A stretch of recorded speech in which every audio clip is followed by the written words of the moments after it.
do what you have to do before you do what you want to do. Before I get to like go hit extra or go to the weight room or even just chill out and play video games, it always has to be do my schoolwork, get it all done, then I can go do those other things that I want to do.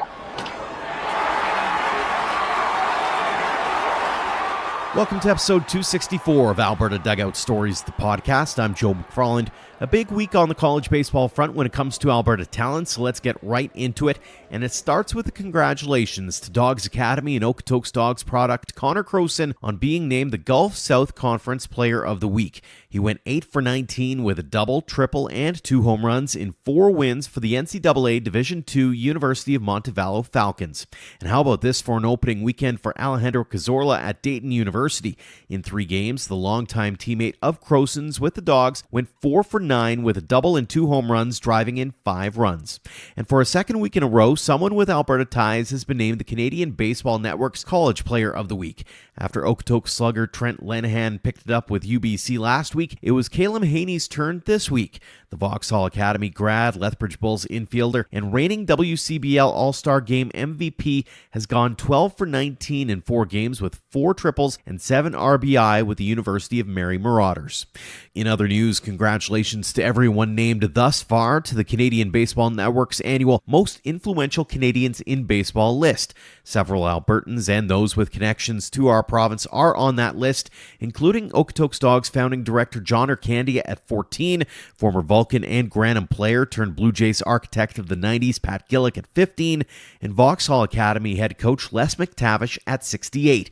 As we record this episode, there are still about 20 spots still up for grabs, so we'll keep you posted on social with updates during the coming days, and of course we'll give you a full rundown in next week's episode. The Canadian College Baseball Conference's preseason coaches poll is out. Okanagan College is sitting at the top with the 3 Alberta teams, Prairie Baseball Academy, the University of Calgary Dinos, and Edmonton Collegiate Hawks occupying the 2 through 4 spots. The CCBC season gets underway during the weekend of March 29th through 31st. Baseball Alberta is out with its key dates for team rosters and entries, as well as association registration memberships. We also now know the dates for provincial championships, which start as early as July 18th and wrap up as late as August 18th. The Rawlings Cup will be held August 22nd through 25th, while the Western Canada Prospect Series is set for August 30th through September 1st. Head to baseballalberta.com for more on those dates.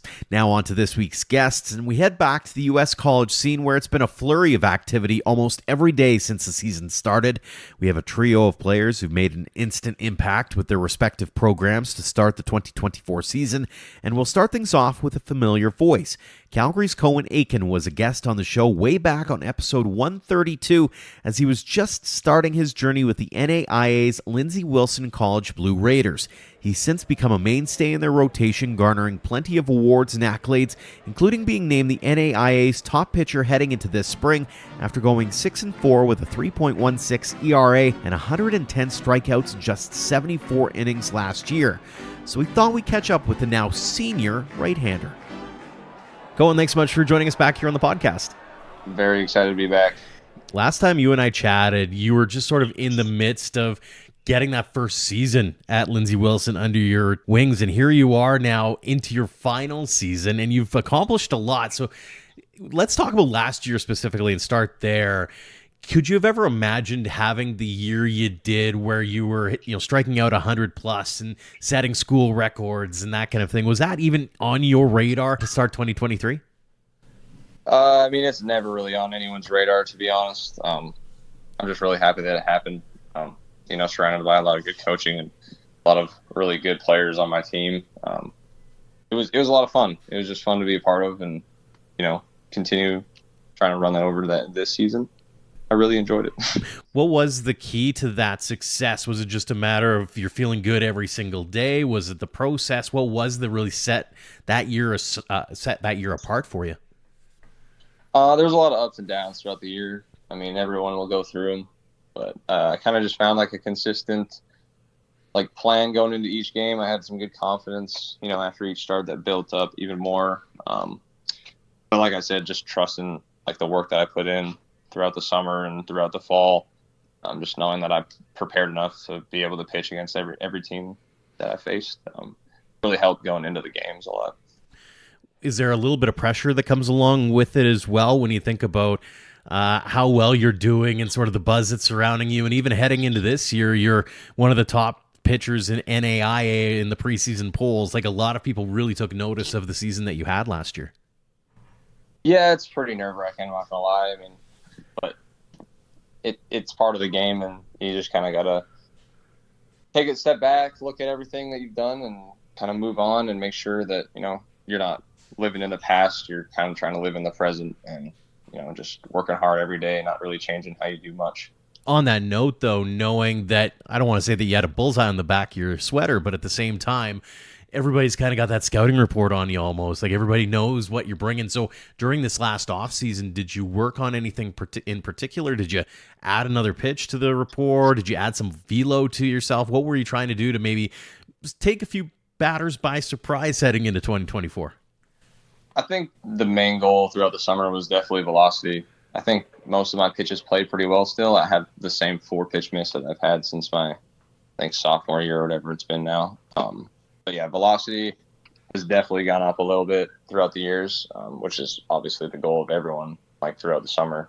But I think that's kind of the main difference. Mm-hmm. Looking ahead, and obviously the last couple of weeks here, you've been able to get a few games in, some ups and downs, as you mentioned off air. Talk a little bit about what you've learned over the last 2 or 3 years here at Lindsay Wilson to help you get through the highs and lows of what is it's a short but also action-packed college season. Yeah, I mean, the Mid-South that I play in is really, really good league, filled with a lot of good hitters, a lot of good pitchers. So it's very, very competitive, which I love. But you don't really got much time to think about your past start. So throw on a Friday, you get 6 days to think over it. But then once that 7th day hits, you kind of just forget about it and go into the next game, which is what a lot of other guys have to deal with too throughout the year. But I like just not really, thinking too much about my past starts. Mm-hmm. It is what it is. It happened, but now I'm a new guy. I know what I got to do to change that, or what I don't got to do to change that. There's some unlucky starts, some pretty lucky starts. It's baseball is pretty random. As long as you put in the work, then you're pretty much good to go. Talk a little bit about the team that you see in front of you right now with Lindsay Wilson. Where are your strengths? What are you going to try to work on? It's still early on in the season, and as you get closer and closer to College World Series time, you're looking at what do you think you need to do to get to that next level? We're a very, very talented group, and I think everyone on the team knows that. All the coaches know that.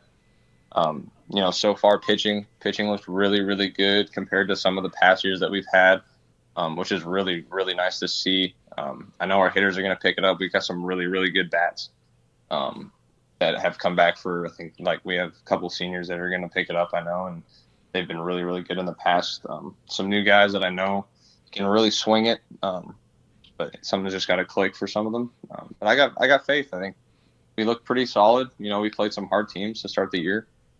Some top 25 teams, and then a really, really good Talladega school that we just faced this weekend. But we're going to be a grindy bunch. We're not going to go out there and hit 30, 40 home runs a player. We're going to slap the ball around. We're going to pitch it. We're going to play some pretty good defense. So I think we got a pretty good shot this year to really go far if we put our work in. You talked a little bit off air about the fact that it's been a while since we last chatted, and here you are, nearing the end of the college career. Talk a little bit weighing on that experience a little bit here, and maybe showing some of the young guys the way as you try to go through the ebbs and flows of the season and have that ultimate goal at the end to win it all. Yeah, I mean, college is fun, man. It's a experience unlike anything else. I mean, you can go through high school. I know it's a little different back home with no actual high school teams and having to play in a league, which is also really cool to hear from some of my teammates about their experiences going to state and going to all these really big tournaments with their teams and, working their way up. But just feeling that, being in college with the same group of guys you came with for the next 4 or 5 years, it's special. It's a lot of fun. And seeing the progress that certain people make and seeing the way that a lot of people go through their work, it's really like I said, it's a lot of fun to see. And it's just a really good time to be out here with everyone and work through it all. Mm-hmm. Do you look at this year, have you taken those moments to kind of soak it in already? Because you know that I don't want to say the end is nigh by any stretch, but at the same time, like you mentioned, graduation's coming. So at some point, that last inning is going to be thrown kind of thing. So are you soaking in the moments as they come? Definitely there's been a lot of first lasts this year, and I guess it'd be the last firsts.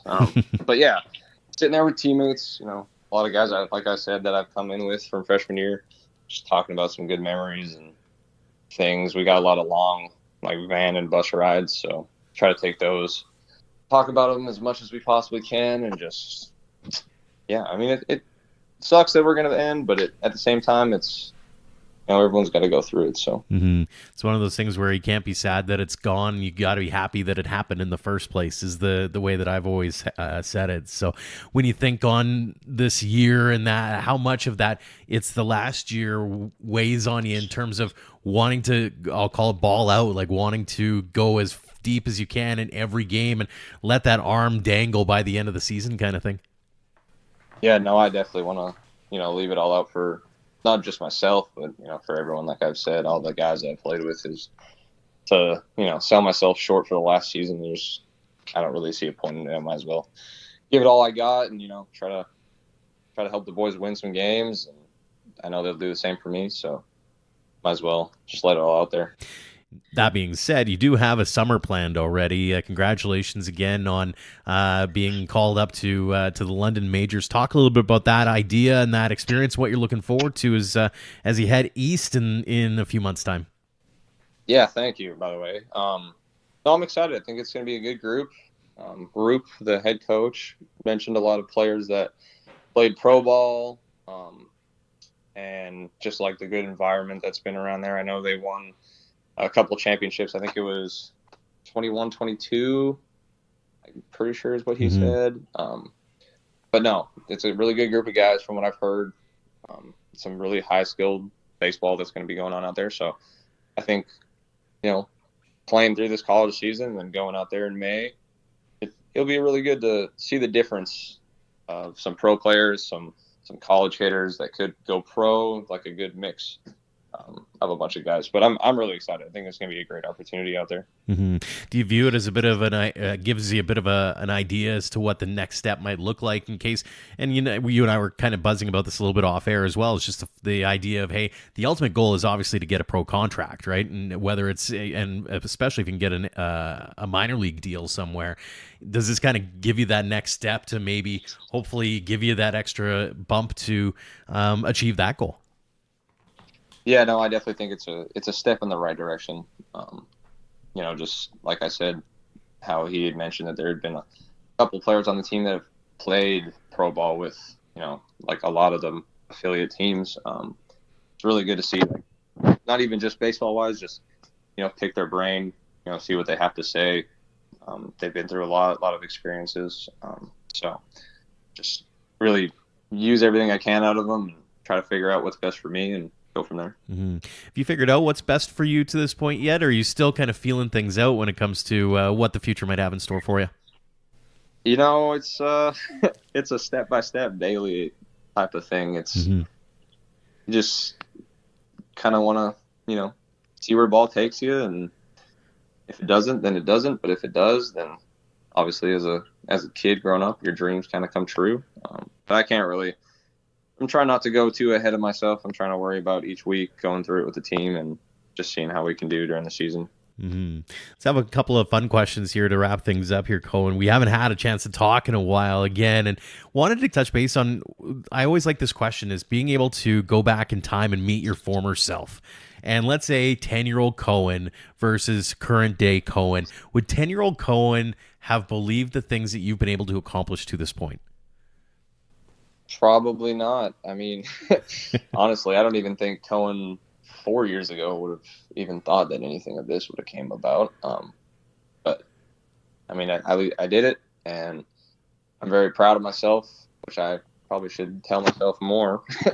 But no, I mean, I've always had dreams of it and just trying to move on. So I'm sure, young me would be pretty happy. I'd probably tell him to try to eat some more food and go to the gym before I mention anything else. But you mentioned 4 years ago, and one of the big storylines when we last chatted with you, you were highlighted on CTV at one point about a scary incident where you took a comebacker. And talk a little bit about being able to come back from that now. I mean, when you and I talked last time about it, it was still kind of fresh, right? Like, you're still trying to wrap your head around things. You got the benefit of 2020 hindsight and being able to look at it with a wider lens, I suppose.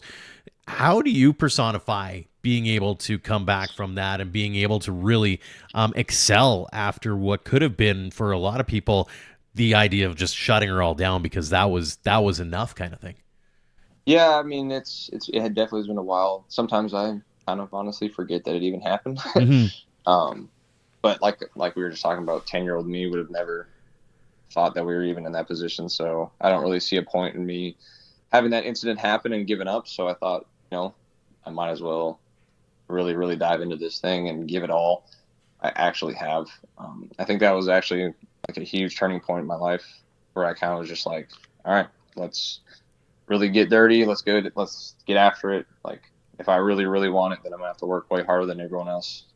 Now that I've been, put in that setback position in a way. Mm-hmm. But no, I think it happened and it is what it is. But it's kind of weird how, like, I think it almost helped me in a way to like realize what I got to do to get better. Mm-hmm. A couple more for you, and I think I asked both of them of you the last time around, but I'm curious how your answers have changed over the years. The first one is about that advice for those young kids who are just starting out on their own baseball journeys. They're 13, 14, and realizing that they can take this thing to the next level. What kind of advice or words of wisdom would you give to them to get to that next level so that they can become the next Cohen Achen or go even further? Just have fun with it. I've kind of, throughout my college career, I've been really, really stressed about little things and like, gosh, I have to be perfect with this. I have to be perfect with this. I can't miss a day here. And, sometimes it's just about having fun with it. Like, it's baseball. Everyone's going to grow up and have fun. I just remember like playing with teammates when I was in high school, and like, we just had a lot of fun and hung out and laughed in the dugout. Like, it's just a good time. And, you got to kind of remember that as you get older. But also, putting in the hard work daily, you're going to have to do it. No one else is going to do it for you. Mm-hmm. So just kind of the healthy balance between, putting in the hard work and having fun with everyone. And, when you're having fun, it's a lot easier to put in like harder work. Well, it looks like you've been having a lot of fun, especially when you get picking up the wins and the strikeouts, for sure. Cohen, it's the final question that we ask everyone here on the show. And I think I asked you this before, but I want to know how the answer has changed. What does a game of baseball mean to you? It's everything. I'm pretty sure I said the same thing 3 years ago, but it's been my life, man, since I was 5, playing with my parents in the backyard, and my sister and all my friends growing up through Cal South, Babe Ruth, all the way to Big Bend, to Lindsay. It's been everything. I mean, I found my girlfriend here, and it's literally been everything. So I'm really, really happy I found it, and there's nothing I'd ever really change. So. Well, we're really happy to have been able to catch up with you again, Cohen. It's been an absolute pleasure. Again, congratulations on all the success you've had at this point, continued success this season and beyond as you look beyond Lindsay Wilson and head towards London and hopefully a little bit further before all is said and done. Cohen, really appreciate the time. Thanks for joining us. Thank you very much for having me. Next up is Fort McMurray's Justin Breen, who's had an interesting path in baseball through the Fort McMurray minor baseball system and then moving on to Dawgs Academy. He went to Bossier Parish Community College and spent last year with the NCAA Division I Arkansas Tech before deciding to transfer to Southwestern Oklahoma State. He's hitting .212 this season with 2 homers and 11 RBI in 13 games. Justin, thanks so much for joining us here on the show. Good to be here. Take us back to February 9th against Adams State. 2 home runs in the opener of a doubleheader. How often have you had a 2-dinger day? I can only remember twice. One my sophomore year at my junior college, and then this one against Adams State. I was coming off a weekend where I'd hit the ball hard, but nothing was falling. Had a lot of good at-bats. And then had really good BP that day. I had just texted my dad saying that this is probably the best BP I've had in years. First pitch, hanging curveball, I had hit it over the scoreboard. That had to have felt pretty good. Yeah, it was my first one here at Southwestern Oklahoma State. So obviously you're seeing the ball well. You got the 2 homers. You also had 2 walks in that particular game. What was it? Whether it was batting practice, was there something to it? Like, was it just the good day, or was there's something that you kind of picked up on as the day went on and as the season's kind of progressed? I mean, it's only been a couple of weeks, but still having that chance to soak that in and go, okay, let's try to recreate that almost. Yeah, and like I said, the weekend before, I had seen it really well. I just couldn't get anything to fall. And then it was probably after my second at bat, I looked at one of my teammates and I was like, man, I'm really locked in right now. Like I'm seeing everything. Very cool. So, I mean, it's still early on in the season, like I said. How are you feeling about your start, and what kinds of things do you want to keep working on as the season progresses? I want to keep using all of the field and not get too home run happy. It is easy to get into that after having a day where you hit 2 home runs, but pretty much just want to keep it rolling. We have a good squad, so just building off of that for sure. Mm-hmm. As you mentioned, new school as well. You transferred over from Arkansas Tech. What was it about Southwestern that made you feel like that was going to be a really good fit for you? Coach Saunders. I mean, we had talked a lot the year before, and pretty much when he had called me the second time around, he was like, you're going to come in here and he's just going to let me be me. And that was like my exit meeting in the fall. He's like, you come back, you do your thing. Like, we're going to catch you loose. This is your year. Like, go and show us what you can do, which is kind of like the first time I've had a coach like, let me go out there and be me.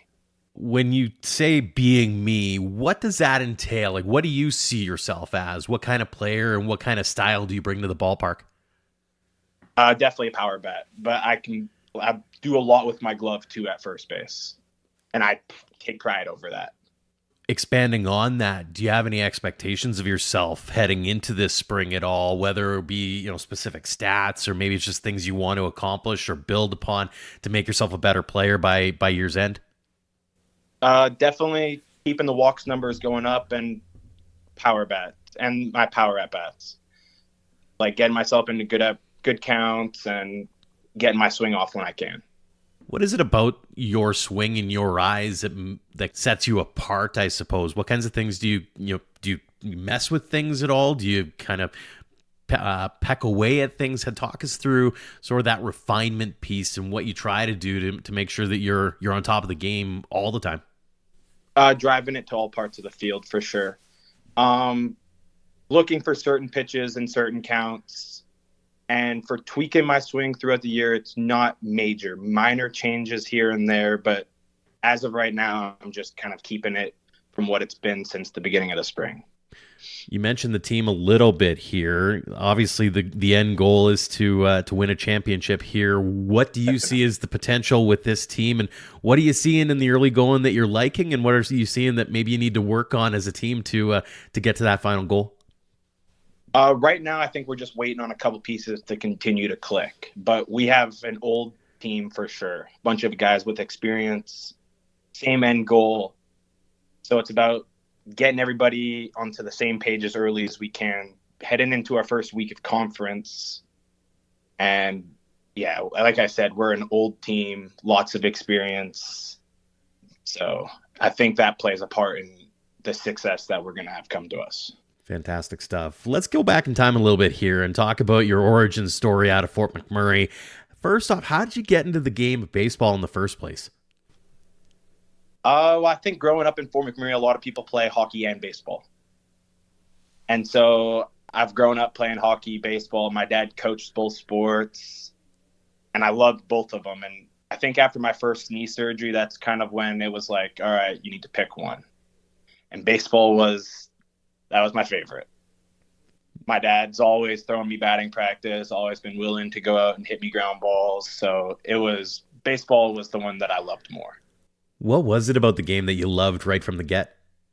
I don't know. It's just something about the people you meet along the way. I mean, I have played with the same group while I was growing up. It was always like one year I was the youngest guy on the team and then the oldest. And it's just something about being at the yard every single day that I've always loved, and the extra work, and nothing beats a good day of batting practice. Mm-hmm. Did you have a favorite player or team growing up? Well, I'm a Blue Jays fan, still to this day, as disappointing as it's been. Well, who was your favorite player? I would have to say Jose Bautista for sure. I mean, that home run and that bat flip is just something I'll never forget. It is too bad that he couldn't even get the 5% in the Hall of Fame ballots to stay on the ballot for a little bit longer, unfortunately, because he put up some pretty good numbers, albeit it was for a short amount of time, but some iconic moments for sure. When it comes to your own career, looking back on it, obviously the benefit of 2020 hindsight here, but do you remember that moment when you realized it was more than just a fun game and it was something that you wanted to pursue? It's always been the competitiveness. And when I played Region 14 junior college baseball in Louisiana, it was competitive every single day, and I love it. Do you remember, was there a moment even in Fort Mac, for example, where you said, okay, this is all fun and games, but man, oh man, like maybe I've got something here. Like maybe I can chase this thing a little bit longer. Definitely the first year that I had made Team Alberta, and it was like one of those things where I was the only player from Fort McMurray to do it in a very long time. And it was like, I want to build off of this now and continue doing things for Fort McMurray, essentially. Speaking of Fort Mac, I mean, you look at the national championships they're hosting there. You think about how, you were a young kid when the Giants first came to town, and they've got the great stadium up there now, and they've really built themselves quite the not just the program, but also the reputation. What's it been like from your perspective to see that community's baseball scene grow the way it has over the last couple of decades? It's awesome. And I think I was a part of the first year that we had nationals there, because that was one of the first years that Shell Place had been built. And it's awesome to see that they're hosting it like every second year or these consecutive years. They have all the nice facilities for it. And some of those fields have come a long way for sure. How cool is it from your perspective to also see that, like just be able to see the community come together, and it really seems like they've really captured that essence of we're the home team. Like we can really put on a good show for the entire country to enjoy, because they're doing something every single year now. And I think a lot of it comes from my dad. My dad was a big part of that. He was always like, we can do this. Like, we have the facilities for this. He was always spending these hours at the fields, getting them ready for all these tournaments and putting them together. And I appreciate it a lot more because of that. Mm-hmm. You obviously took your talent south to Dawgs Academy. Looking back on it, what did Okotoks mean to you in your development, not only as a ball player, but also as a human being? Definitely reputation. And when I first went there, it was all about not just making me a better baseball player, but a better man. And every single day you're put through the ringer there, and I loved every minute of being at Okotoks. Very cool.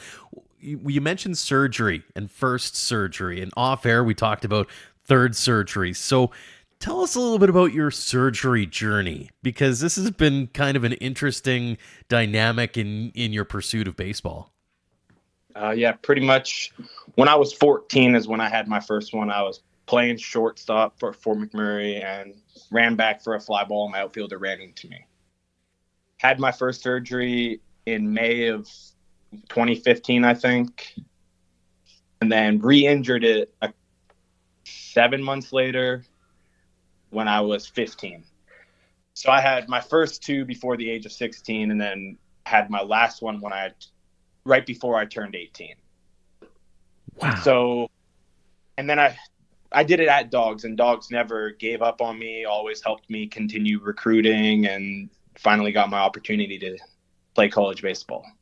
How challenging was that from a young man's perspective? And obviously you've got the benefit of 2020 hindsight again now, but just you're wanting to chase that dream and wanting to go the next step, and yet here you are sitting on the pine kind of thing with a brace on, or sitting there with crutches waiting for that opportunity to get a clean bill of health kind of thing.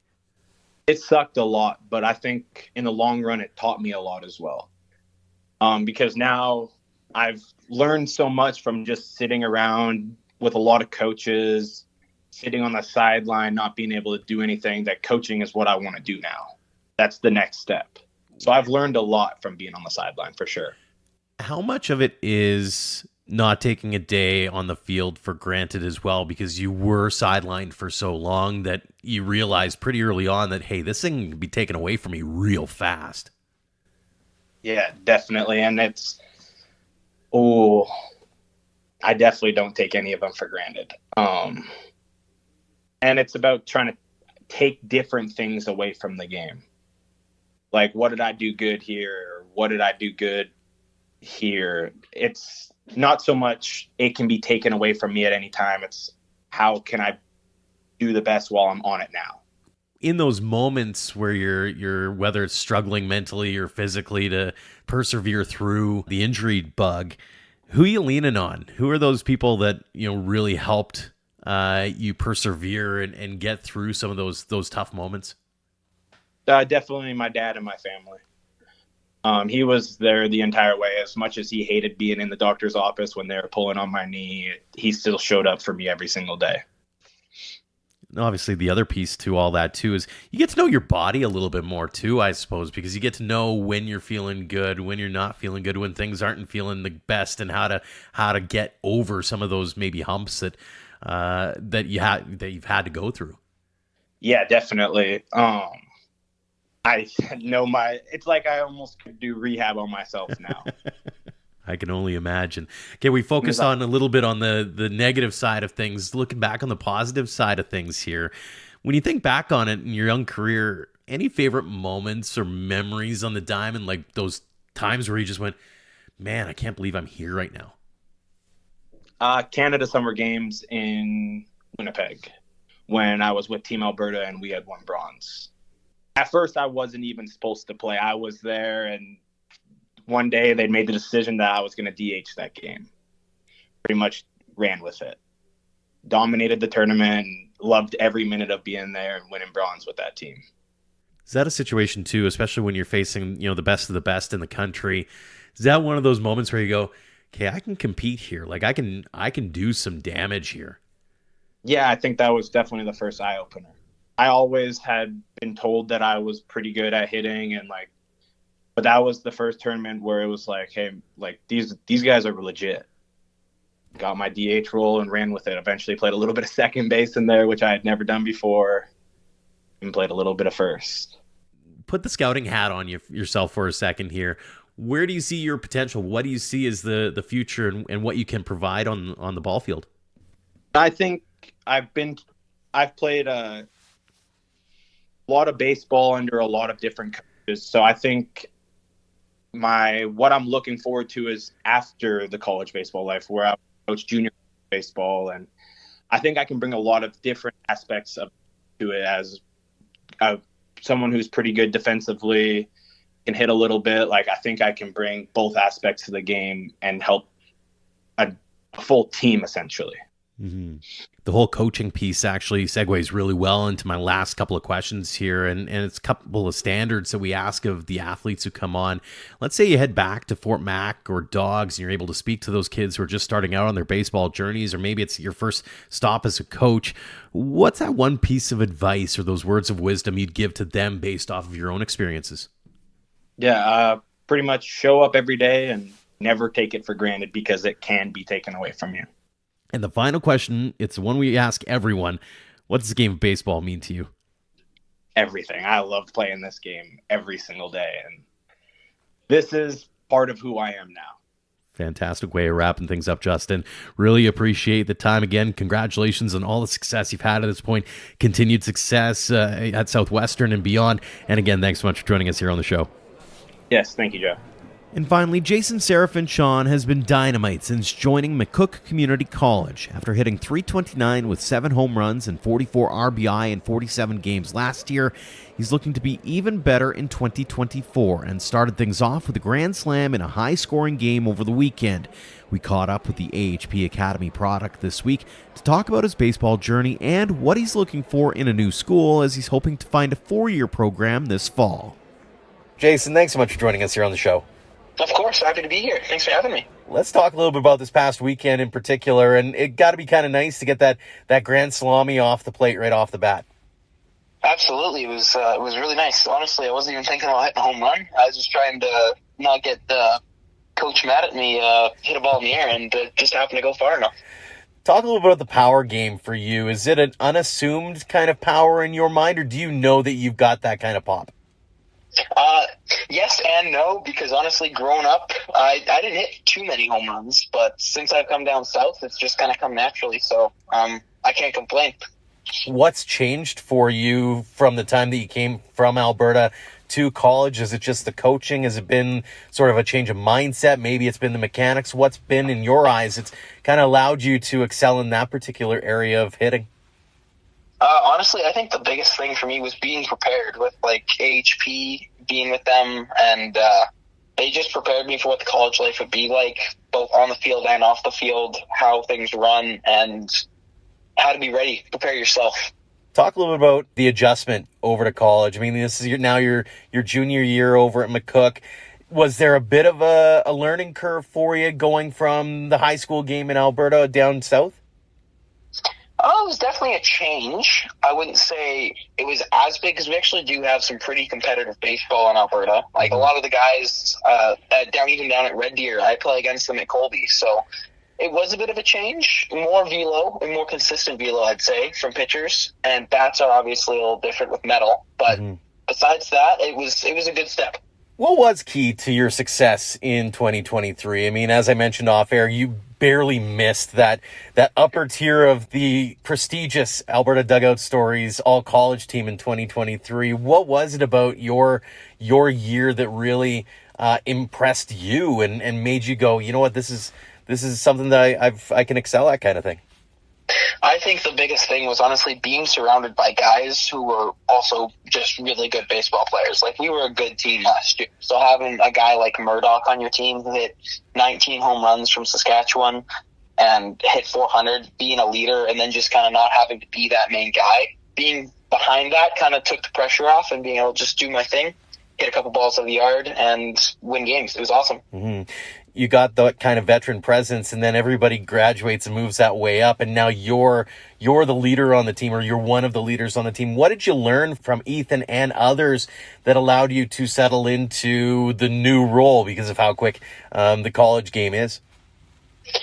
Honestly, it's not much. It's not like a big thing to do. It's more just kind of a culture that kind of gets passed on, and you just have to teach the new guys that culture, and everyone just kind of follows suit, knows what they have to do, and go out there and play. Heading into 2024, did you have any expectations of yourself or things that you wanted to accomplish this year at McCook? My goal, every year I set goals for myself, but this year my goal was to hit double the amount of home runs I hit last year. So 14 is my goal this year, hit above 330, and hopefully make it further than we did last year as a team. When you talk about those numbers, what do you work on in the off season to get you there? Is it a mindset game? Is it a physical game? What is it that you think will allow you to get to that goal? It's definitely both. The physical side of things, technical, like getting help with like changing little things in my swing, my bat placement, all those kind of things, swinging harder, obviously an important part, but then mental side of it changes kind of like where you're at, if you're hot or not, if you're cold. But I'd say keeping a steady mindset is probably the most important thing. Mm-hmm. From the physical standpoint, I know in talking to some guys, they might even take a full month away from actually doing baseball activities, and we'll just focus solely on the gym as an example. Did you have a set routine during the off season to get you into that peak mindset, or was like all baseball activities all the time? Walk us through what the winter was like for you. So my winter was train every day. So I'd say it was weight room first, baseball second. So I was in an AHP training every day, every morning, lifting my weights, and then I'd get my hitting stuff done afterwards. So I'd say physical first, baseball second. So you became really focused in on baseball, obviously, and you mentioned AHP. So let's get into that a little bit. What's that program meant to you? Honestly, it's meant almost everything. I wouldn't be where I am without them. Growing up, I was a little fat kid, so when I decided I wanted to come down and play baseball, I had to get in the gym and work hard. I lost 80 pounds to be able to come down here, and that wouldn't have been possible without AHP and Taylor. And then even from there, helping me to get placement in a college, help get my numbers up to be able to come down here, and then find a perfect spot where I can come in and play. Like, I owe them a great deal. Let's go back in time a little bit. You mentioned the chubby kid back in the day, but take us back to those early days in baseball. What was it about the game that maybe rang true for you, and who got you into baseball in the first place? Oh, my love for baseball started when I was really young. My dad played slow pitch, and honestly, I fell in love with hitting. That's what it was. I loved hitting, loved everything about it, wanted to be good at it, and then every day, honestly, I'd be hitting outside. Mom would flip me wiffle balls. I'd hit them with my plastic bat, and it was honestly a dream of mine just to be able to hit. Did you have a favorite team or player growing up? My grandpa is a big Red Sox fan, and he got me hooked when I was younger, and obviously winning 4 championships in the last 20 years helps with that. My favorite player, of course, is Big Poppy, Big Lefty, David Ortiz. Absolutely.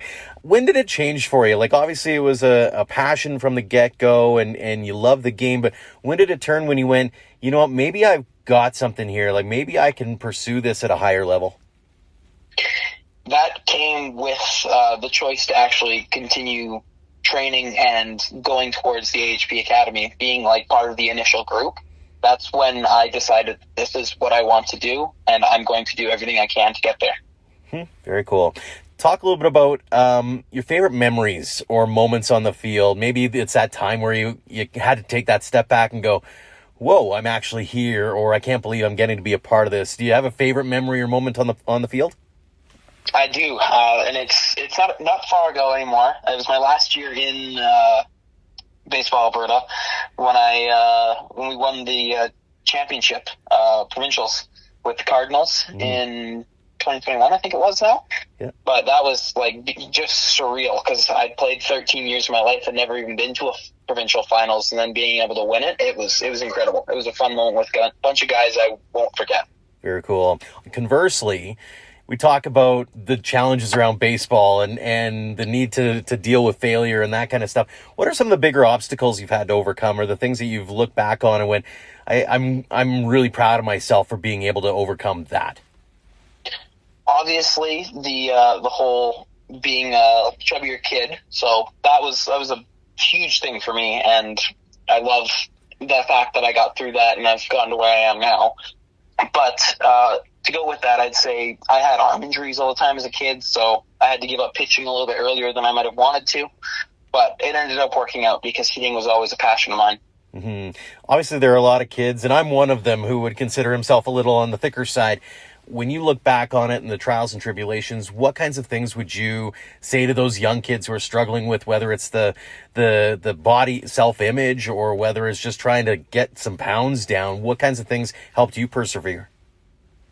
Staying committed and doing things you like while trying to lose weight. So, I mean, being in the weight room at AHB, that energy, that group of people made it fun. So I always enjoyed that. But then even on the side, when I was by myself, I'd always go golfing, play basketball. I was always just doing something. So that made it like a fun way to do it. Well, I mean, obviously there's the eating side of it too, but eat things you like. Find things you like and eat them. Like, it's not as hard as it needs to be. It's once you get in a routine, everything can be done. For sure. A few more for you before we let you go here, Jason. Want to get back on the baseball side and your side, and you're not ashamed of heading out onto the social media sphere and pimping out your videos, especially as you hit home runs like you did this past weekend. Talk us through the dream school for you. Obviously, you've got that dream and aspiration of heading to the next level in college ball. Do you have that image in your head about what that school is going to look like, regardless of where it is on the map? Honestly, I don't have a specific dream school, but like the things I look for in a school are, first off, school itself. So being able to complete my either business or chemistry degree. Secondly, I look for a competitive program where I can slot right in and have like a good time winning baseball on the field. And then thirdly, looking for like nice facilities and all that kind of stuff. So there's not like it doesn't have to be a Division I, Division II, whatever that. It just, I'd like to go somewhere where I'm going to compete and be able to do school at the same time. It's funny you mentioned the schooling part of it, because they always talk about it's being a student athlete. It's not an athlete student. And you've got two almost polar opposite focuses here, chemistry and business. Talk about how you landed on those two scholarly choices. So they actually kind of go hand in hand, because growing up, I determined, actually fairly young, the thing I wanted to be in life was a pharmacist. Okay. So obviously the chemistry ties into it there, but then it's kind of hard to go to a junior college in the United States and take a pharmaceutical degree. So I decided to kind of take the business route, chemistry route, see where I could go after that. Because if I wanted to go business, I could learn all about those kind of things and then be able to open my own pharmacy one day and know what I'm doing. So that's kind of the thought process behind that. Very cool. It's always fascinating to hear about the academic journey side of things to go along with obviously the athletic side of it. From that student athlete perspective, what's key in your eyes to balancing both, being able to be both a good student and also a prolific athlete? So my parents are going to like me for this one, but it's the saying they've always used to say. It's do what you have to do before you do what you want to do. So before I get to go hit extra or go to the weight room or even just chill out and play video games, it always has to be do my schoolwork, get it all done, and then I can go do those other things that I want to do.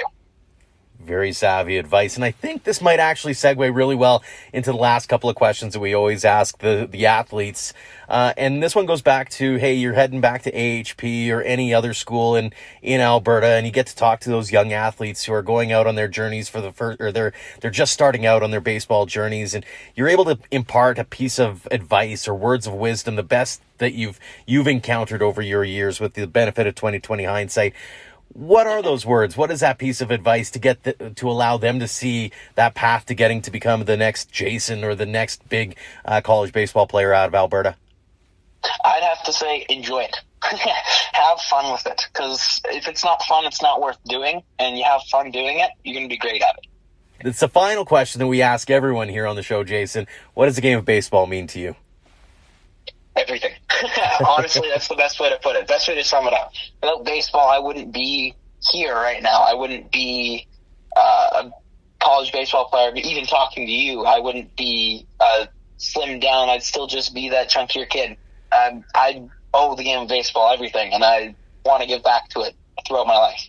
Awesome, Jason. We'll really appreciate the time. Congratulations on all the success you've had at McCook. Continued success going forward this season and beyond. And again, thank you so much for joining us here on the show. Thank you very much, Joe. Thanks for having me. Thanks again to Cohen Achen, Justin Breen, and Jason Serafinchon for joining us this week. And thanks to all of you for downloading and listening. A tip of the cap as well to our Platinum supporters for all they do for us and for baseball in Alberta. The Okotoks Dawgs and AHP Academy have been integral in helping us tell the game stories here in our province. If you'd like to join our roster of supporters at any level, be it platinum, gold, silver, or bronze, head to albertadugoutstories.com/supporters to learn more about all the options we have for sponsorships. Until next time, thank you for all of your support online, on social, and on air of Alberta Dugout Stories.